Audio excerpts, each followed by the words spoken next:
ओम विष्णुदेवाय नमः। कार्तिक मास साल के 12 महीनों में से कार्तिक का महीना सबसे उत्तम और पवित्र माना गया है।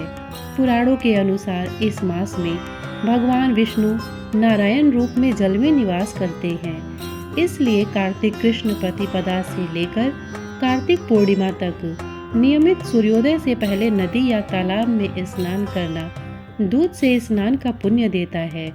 धार्मिक दृष्टि से इस महीने का महत्व इसलिए भी है क्योंकि इसी माह में कुमार कार्तिकेय ने तारकासुर का वध किया था। कुमार कार्तिकेय के पराक्रम को सम्मान देने के लिए ही इस माह का नाम कार्तिक रखा गया है। कार्तिक मास के महात्म्य में बताया गया है कि एक गणिका थी। जवानी ढलने लगी तो उसे मृत्यु और उसके बाद की स्थिति का विचार परेशान करने लगा। एक दिन वह एक ऋषि के पास गई और अपनी मुक्ति का उपाय पूछा। ऋषि ने गणिका को कार्तिक स्नान का महात्म्य बताया। गणिका हर दिन सूर्योदय से पूर्व स्नान करके तट पर दीप जलाकर भगवान विष्णु और सूर्यदेव की पूजा करने लगी। इस पुण्य के प्रभाव से बिना कष्ट शरीर से उसके प्राण निकल गए और दिव्य विमान में बैठकर बैकुंठ चली गई।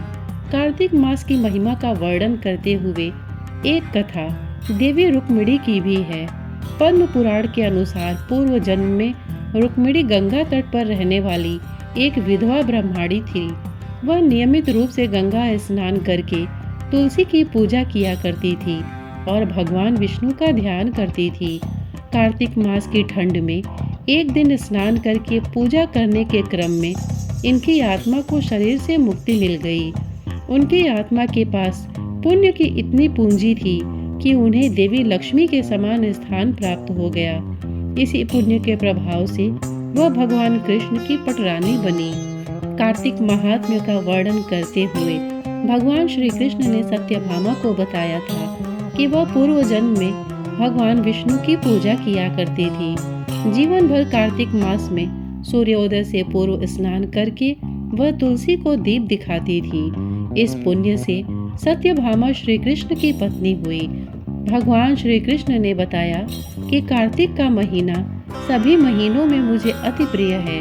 जो भी व्यक्ति इस महीने में अन्न दान दीप दान करता है उस पर कुबेर महाराज भी कृपा करते हैं। कहते हैं कार्तिक स्नान से सीधा वैकुंठ प्राप्त होता है।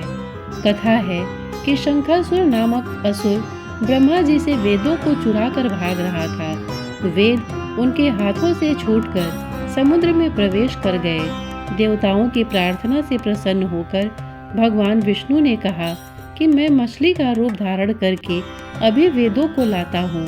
उसी समय भगवान ने कहा कि अब से कार्तिक के महीने में सभी वेदों के साथ मैं स्वयं जल में रहूंगा। इस महीने में नियमित स्नान पूजन करने वाले पर कुबेर भी कृपा करेंगे। जो धर्मात्मा व्यक्ति इस महीने में मेरी पूजा करेगा उसे यमलोक और स्वर्गलोक नहीं सीधा बैकुंठ की प्राप्ति होगी और वह जन्म मृत्यु के चक्र से मुक्त हो जाएगा। और आइए अब सुनते हैं कार्तिक मास महात्म्य कथा अध्याय 8। नारद जी बोले, अब मैं कार्तिक व्रत के उद्यापन का वर्णन करता हूँ जो सब पापों का नाश करने वाला है। व्रत का पालन करने वाला मनुष्य कार्तिक शुक्ल चतुर्दशी को व्रत की पूर्ति और भगवान विष्णु की प्रीति के लिए उद्यापन करे। तुलसी के ऊपर एक सुंदर मंडप बनवाए, उसे केले के खंभों से संयुक्त कर नाना प्रकार के धातुओं से उसकी विचित्र शोभा बढ़ावे। मंडप के चारों ओर दीपकों की श्रेणी सुंदर ढंग से सजा कर रखे।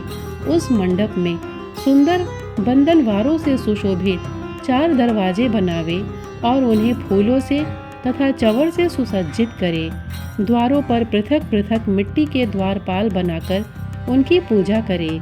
उनके नाम इस प्रकार हैं: जय, विजय, चंड, प्रचंड, नंद, सुनंद, कुमुद और कुमुदाक्ष। उन्हें चारों दरवाजों पर 2-2 के क्रम से स्थापित कर भक्ति पूर्वक पूजन करें।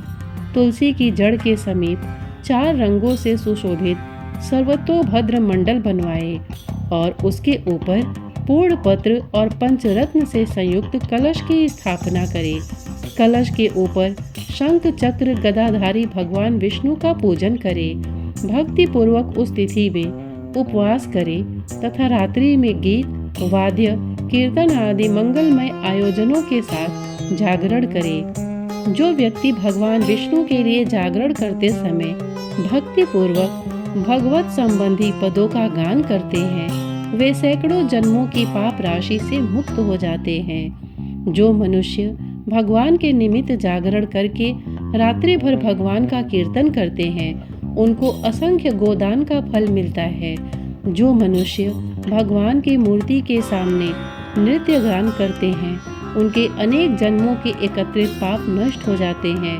जो भगवान के सम्मुख बैठकर कीर्तन करते हैं और बंसी आदि बजाकर भगवत भक्तों को प्रसन्न करते हैं तथा भक्ति से रात्रि भर जागरण करते हैं, उन्हें करोड़ों तीर्थ करने का फल मिलता है। उसके बाद पूर्णमासी में एक सपत्नीक ब्राह्मण को निमंत्रित करें।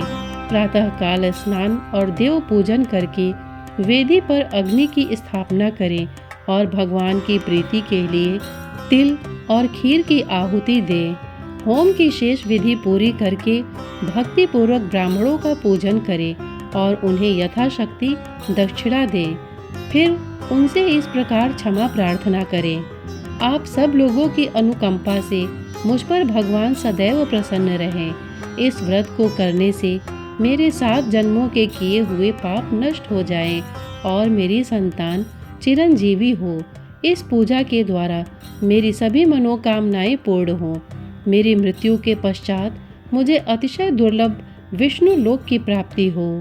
पूजा की समस्त वस्तुओं के साथ गाय भी गुरु को दान में दे।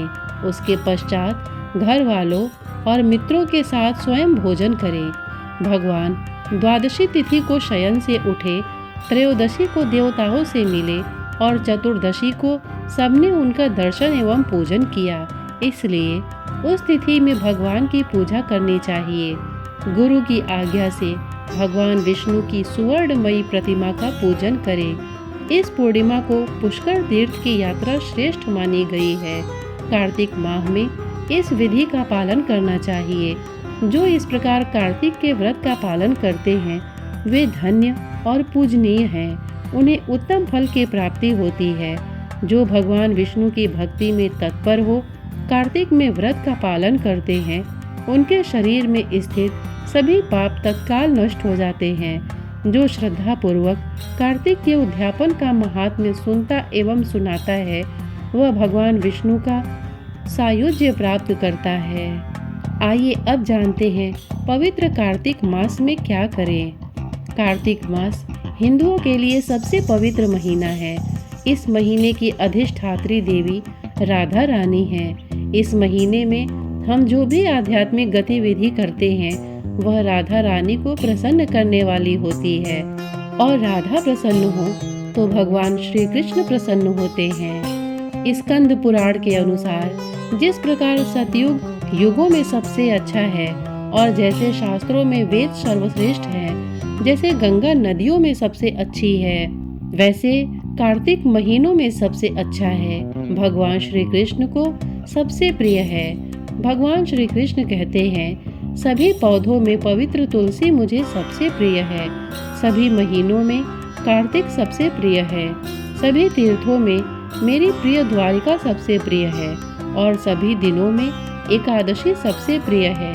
इस महीने को दामोदर मास के नाम से भी जाना जाता है। इस पवित्र महीने में 16 माला जाप करें। हरे कृष्ण कृष्ण कृष्ण हरे हरे, हरे राम राम राम हरे हरे। कार्तिक मास में दीपक जलाएं। लाखों जन्मों के पाप पलक झपकते ही नष्ट हो जाते हैं। भले ही कोई मंत्र न हो, कोई पवित्र कर्म न हो और कोई पवित्रता न हो, कार्तिक के महीने में दीपक चढ़ाने से सब कुछ सही हो जाता है। दामोदर अष्टकम पढ़े, श्रीमद् भागवतम या भगवत गीता पढ़े, मंदिर जाने की कोशिश करें और भक्तों के साथ भगवान को दीप चढ़ाने में भाग लें। मंदिर में देवताओं को जप गायन, नृत्य और दीपक अर्पित करना हमेशा बहुत प्रसन्न होता है और हमारे दिलों में खुशी लाता है। इस महीने में कोशिश करें कि केवल प्रसाद यानी भगवान को अर्पित किया गया भोजन ही खाएं। अपनी क्षमता के अनुसार गरीबों को दान करें। पवित्र तुलसी के पौधे की पूजा करें। यदि हम शास्त्रों के अनुसार शुभ कार्तिक मास का पालन करें तो हमें अपने आध्यात्मिक जीवन में सफलता प्राप्त होगी। हम कृष्ण और राधा रानी की कृपा को आकर्षित करेंगे। श्रोतागण, 8वां अध्याय पूरा हुआ। इसके पहले के अध्याय और इसके बाद के कथा की जानकारी के लिए कृपया हमारे चैनल को सब्सक्राइब करें। साथ ही इतने धैर्य से इसे सुनने के लिए आपने अपना बहुमूल्य समय दिया, इसके लिए आपका बहुत बहुत धन्यवाद। नमस्कार।